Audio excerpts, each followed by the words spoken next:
et des peignes en cornes de zébu. Il y en a plein de formes différentes et c'est vous qui les fabriquez. Marguerite Wildet, bonjour. Bonjour. Vous les fabriquez depuis votre atelier en Dordogne. Quelles sont les vertus des peignes en cornes ? Bon, pour moi, la première vertu, c'est le confort à l'utilisation. On croit que les peignes tirent les cheveux, les peignes en plastique, oui, mais pas les peignes en cornes. Ah, je vais vérifier, hein. Je peux vérifier ? Vous pouvez vérifier. Alors, je me peigne les cheveux, effectivement. Alors, c'est assez agréable. Ça ne génère pas d'électricité statique, ouais. ce qui est très confortable en cette saison. Ça rend les cheveux brillants, en bonne santé. Parce que c'est de la corne. C'est de la corne, c'est la même matière que les cheveux, donc ça n'interagit pas sur le plan physico-chimique. La corne de zébu, alors vous en avez apporté des cornes, c'est votre matière première, c'est ça. Elles viennent d'où ces cornes ? Et ils sont où ces zébus ? Est-ce qu'on tue des zébus juste pour leurs cornes ? Rassurez-moi, rassurez-nous. Non, c'est des cornes donc de zébus d'Afrique. C'est des bêtes d'élevage et les cornes sont récupérées en sortie d'abattoir. D'accord. Nous, on les fait venir c'est un importateur français dont c'est le métier, puisque la corne, c'est un sous-produit animal qui doit respecter un certain nombre de normes de traçabilité contre le braconnage et puis de normes d'hygiène. Alors là, c'est la corne en entier. Qu'est-ce que vous utilisez dans cette corne ? Donc sur la corne en entier, moi j'utilise la partie centrale, qui est qu'on appelle le creux. D'accord. Voilà, la pointe est pleine, et la partie que j'utilise, donc c'est le creux, et c'est un tube. D'accord. Effectivement, c'est creux. Attention à la corne. Et donc, vous utilisez une partie. Après, rapidement, mais les quelques étapes. Donc, rapidement, moi, je les coupe dans la longueur. Ça, c'était une petite corne. Je les coupe dans la longueur, je les chauffe. C'est une matière thermoformable.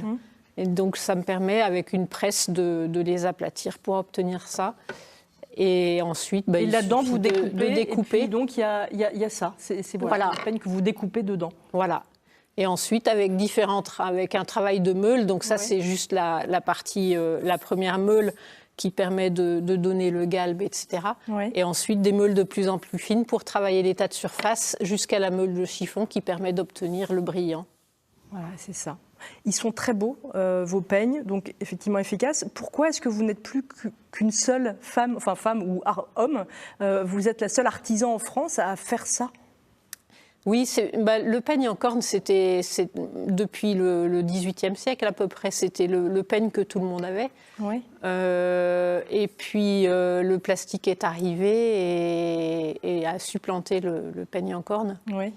Ce qui est pour des raisons économiques, évidemment, parce que c'est très facile de travailler le plastique en masse. Alors que le peigne en corne, c'est un produit artisanal. La corne, c'est pas standard, c'est une matière qui n'est pas standard. Vous en faites combien, vous, des peignes chaque année ?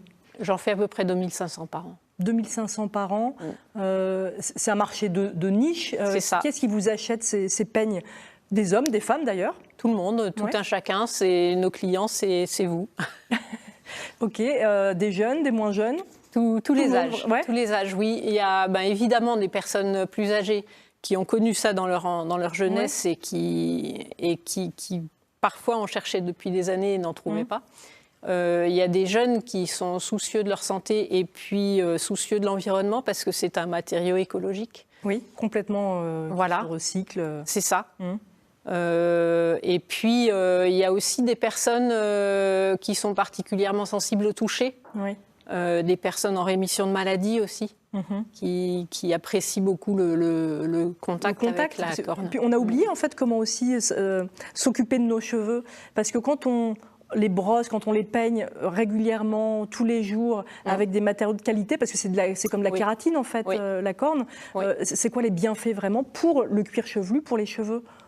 Alors les bienfaits, ça permet de répartir le sébum, qui est donc la matière grasse qui entretient le cheveu. Autrefois, il y avait un dicton qui disait le peigne prend soin des cheveux et les cheveux prennent soin du peigne, puisque ça nourrit également le peigne. Et puis le peigne permet de refermer les écailles des cheveux. D'accord. Ce qui permet de donner cet aspect luisant et Et doux et brillant, en fait. Oui. Et puis, on utilise moins de produits cosmétiques, de shampoing, etc. Oui. Du coup, normalement, donc il faut qu'on réapprenne effectivement à prendre soin de nos cheveux. C'est pas votre premier métier. Vous avez été bibliothécaire, vous avez dirigé une médiathèque, et notamment en Ariège. Pourquoi avoir changé de métier? Grande question. Oui, c'est un petit peu comme beaucoup de gens actuellement, hein, une crise de sens. Oui. Voilà, quand j'ai choisi mon métier, je l'ai choisi pour le contact avec les gens, pour le contact avec les livres. Et puis, quand on dirige une structure, très vite, on bascule dans des tâches beaucoup plus administratives, du suivi de marché public. C'est pas que ce qu'on a envie de faire au départ, quoi. C'est ça. Et vous aviez envie de faire quelque chose avec vos mains aussi? Oui, j'avais très envie de produire quelque chose, de créer une richesse, oui. Comment vous expliquez qu'il n'y en a pas d'autres qui font ça? Parce que finalement, ce qui était intéressant aussi, c'est que vous avez vu qu'il y avait un vrai projet économique viable. Ah oui, oui. Et c'est toujours le cas. Je pense qu'il y a de la place, hein, si d'autres veulent se lancer. Ouais. C'est difficile d'apprendre parce qu'il n'y a pas d'école et il n'y a plus d'artisans, mais... Il y a beaucoup, vous êtes autodidacte beaucoup, hein, vous avez beaucoup fait vous-même, vous avez cherché sur Internet, etc. On reparle de tout ça dans quelques instants, Marguerite. Oui, un peu de teasing, parce qu'on va vous redonner la parole, mais vous restez de toute façon avec nous. On va écouter quelque chose qui peut vous intéresser. On parle avec la CARSAT du cumul emploi-retraite.